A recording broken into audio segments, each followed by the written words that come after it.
7 number প্ৰশ্নটো দিয়া আছে এখন বৰ্গাকাৰ পথাৰৰ এটা বাহুৰ দিশ 18 সমষ্টি 5/4 মিটাৰ হলে পথাৰখনৰ কালি নিৰ্ণয় কৰা।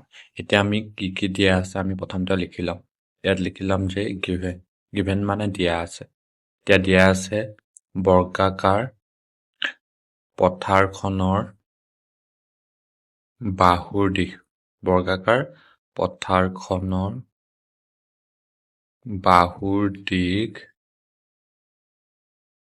কিমান দিয়া আছে 18 সমষ্টি 5/4 মিটাৰ। এতিয়া আমি জানো যে বৰ্গৰ কালি ফৰ্মুলাটো হৈছে দিশ পূৰণ দিশ। এতিয়া আমি এনেকৈ লিখি ল'ম যে এতেকে বৰ্গাকাৰ পথাৰখনৰ কালি হ'ব, আমি কালি ফৰ্মুলাটো লিখি ল'ম বৰ্গকালি দিশ পূৰণ দিশ। এতিয়া আমি ইয়াত দীঘৰ মানটো বহাই দিম 18 সমষ্টি 5/4 মিটাৰ পূৰণ 18 সমষ্টি 5/4। এতিয়া ইয়াক আমি প্ৰথমতে মিশ্ৰ ভগ্নাংশ হৈ আছে, ইয়াক লৈ যাম অপ্ৰকৃত ভগ্নাংশলৈ। তেতিয়া হ'ব 5 18 হ'ব 90, 90 4 হ'ব 94। আমি ওপৰত লিখিম 94 পূৰণ। ঠিক একেদৰে 5 18 হ'ব 90, 90 4 হ'ব 94। এতিয়া ইয়াত অংকটোত কোনো কাটিব পৰা নাই, সেইকাৰণে আমি তলে তলে আৰু ওপৰৰ পৰা পূৰণ কৰিম। তলত আছে 5 5 গুণ হ'ব 25, ওপৰত 94 লগত 94 পূৰণ কৰিলে হ'ব 8836। এতিয়া আমি ইয়াক মিশ্ৰ ভগ্নাংশলৈ লৈ যাম। মিশ্ৰ ভগ্নাংশলৈ নিবলৈ হ'লে প্ৰথমতে আমি ইয়াক হৰণ কৰি ল'ম। 8836 হৰণ কৰিম 25। এতিয়া 25 বাৰ যাব প্ৰথমতে 3 বাৰ, 3 25 হ'ব 75। এতিয়া 8 পৰা 5 গ'লে হ'ব 3 আৰু 8 পৰা 7 গ'লে হ'ব 1। এতিয়া 3টো নমাই আনিম। এতিয়া 25 যাব 5 বাৰ, 5 25 হ'ব 125।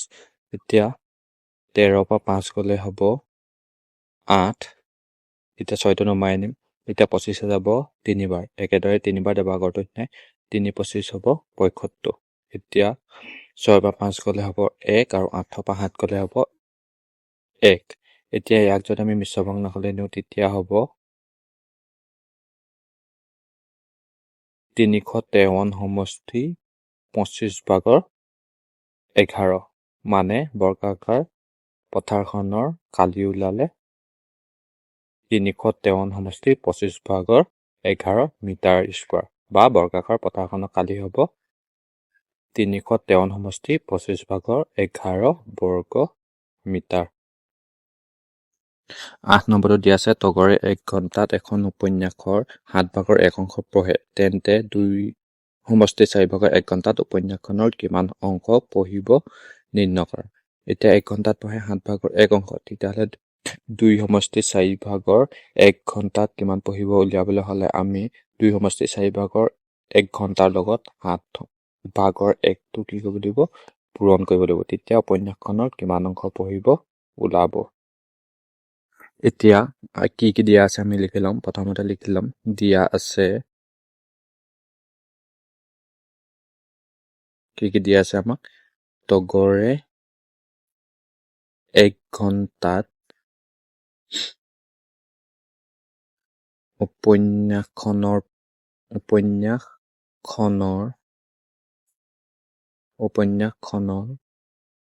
পঢ়ে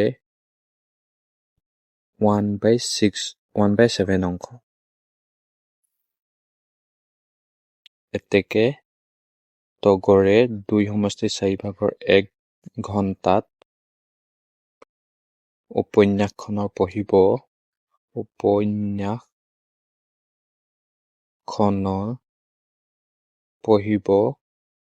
কি কৰিব লাগিব আমি পূৰণ কৰিব লাগিব কিহৰ লগত 2 সমষ্টি 4/1 লগত কি কৰিব লাগিব 1 ঘণ্টাৰ অংশটো যেনে 7/1 অংশটো পূৰণ কৰিব লাগিব। ইয়াক এতিয়া আমি প্ৰথমতে অপ্ৰকৃত ভগ্নাংশলৈ যাম। এতিয়া অপ্ৰকৃত ভগ্নাংশলৈ নিলে হ'ব 4 2 8, 8 1 হ'ব 9 পূৰণ 7/1 অংশ। এতিয়া যিহেতু কটাকটি কৰিব নোৱাৰে সেইকাৰণে আমি ওপৰৰ পৰাও তলে তলে পূৰণ কৰিম। ওপৰত আছে 9 পূৰণ 1 হ'ব, তলত 4 পূৰণ 7। এতিয়া আমি পূৰণ কৰিম 9 গুণ 9 4 7 গুণ হ'ব 28। এতিয়া এতেকে তগৰে 2 সমষ্টি 4 ভাগৰ 1 ঘণ্টাত উপন্যাসখনৰ পঢ়িব 28 ভাগৰ 9 অংশ।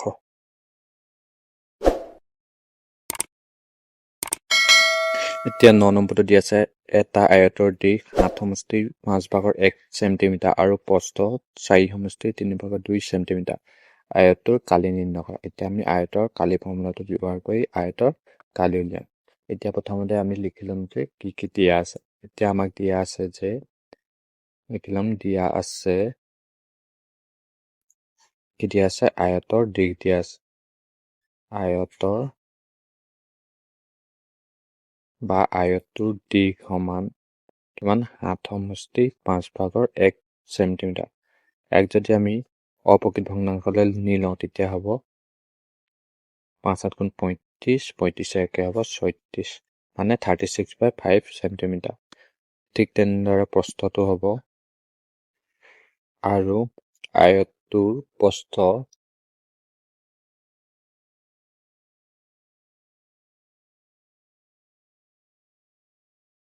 4 সমষ্টি 3 ভাগৰ 2 চেণ্টিমিটাৰ। ইয়াক আমি এতিয়া লৈ যাম অপ্ৰকৃত ভগ্নাংশলৈ। 3 4 গুণ 12 12 2 হ'ব 14 মানে 14/3 চেণ্টিমিটাৰ। এতিয়া আমি ইয়াত আয়তৰ কালিৰ ফৰ্মুলাটো ব্যৱহাৰ কৰি ইয়াৰ কালি উলিয়াম। এতেকে আয়তটোৰ কালি হ'ব কি আয়তৰ কালি ফৰ্মুলাটো আছিলে দিশ পূৰণ প্ৰস্থ। এতিয়া আমাক দীঘৰ মানটো আছে 36/5। এতিয়া আমি দীঘৰ তলত দীঘৰ মানটো বহাম 36/5 ইনটু প্ৰস্থ আছে 14/3 চেণ্টিমিটাৰ। এতিয়া আমি কটাকটি কৰিব পৰা হয় নি চাম। এতিয়া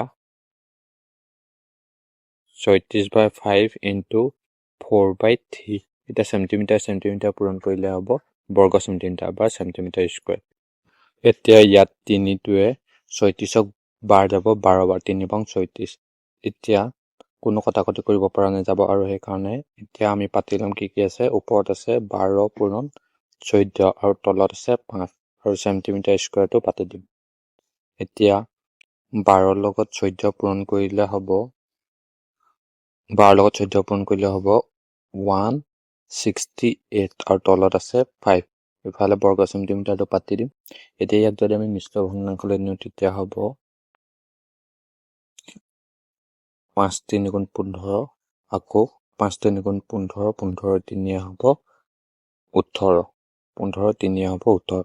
এতিয়া ইয়াৰ উত্তৰটো ওলালে 33 সমষ্টি 5 ভাগৰ 3 বৰ্গ চেণ্টিমিটাৰ বা আয়তটোৰ কালি হ'ব 33 সমষ্টি 5 ভাগৰ 3 বৰ্গ চেণ্টিমিটাৰ।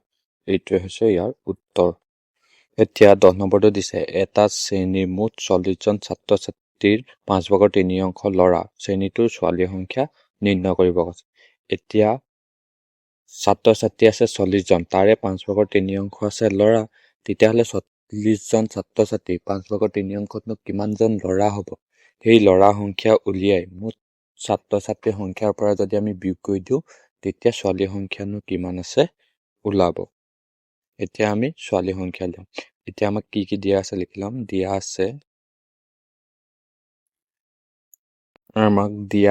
আমি ইয়াত লিখি লৈছো দিয়া আছে শ্ৰেণীটোৰ মুঠ ছাত্ৰ ছাত্ৰীৰ সংখ্যা। শ্ৰেণীটোৰ মুঠ ছাত্ৰ ছাত্ৰীৰ সংখ্যা কিমান দিছে 40 জন আৰু ইয়াৰে ল'ৰা আছে 5 ভাগৰ 3 অংশ আৰু ল'ৰা আছে বা ল'ৰাৰ সংখ্যা কিমান আছে 40 জন ছাত্ৰ ছাত্ৰীৰ কিমান 5 ভাগৰ 3 অংশ 40 জন ছাত্ৰ ছাত্ৰীৰ 5 ভাগৰ 3 অংশ। এতিয়া 40 জন ছাত্ৰ ছাত্ৰীৰ 5 ভাগৰ 3 অংশনো কিমানজন ল'ৰা হ'ব উলিয়াম।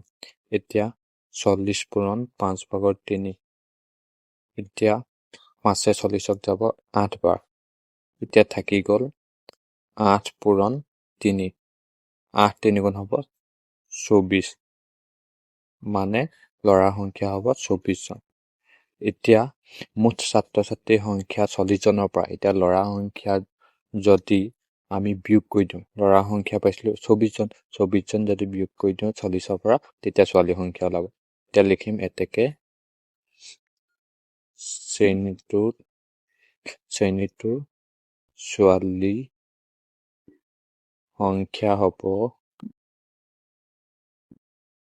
কি হ'ব ছোৱালীৰ সংখ্যা হ'ব 40 জনৰ পৰা আমি কি কৰিব লাগিব 24 জন ল'ৰা বিয়োগ কৰি দিব লাগিব এতিয়া 40ৰ পৰা যদি আমি 24 জন বিয়োগ কৰি দিওঁ তেতিয়া পাম 16 গৰাকী ছাত্ৰী মানে শ্ৰেণীটোৰ ছোৱালীৰ সংখ্যা হ'ব 16 গৰাকী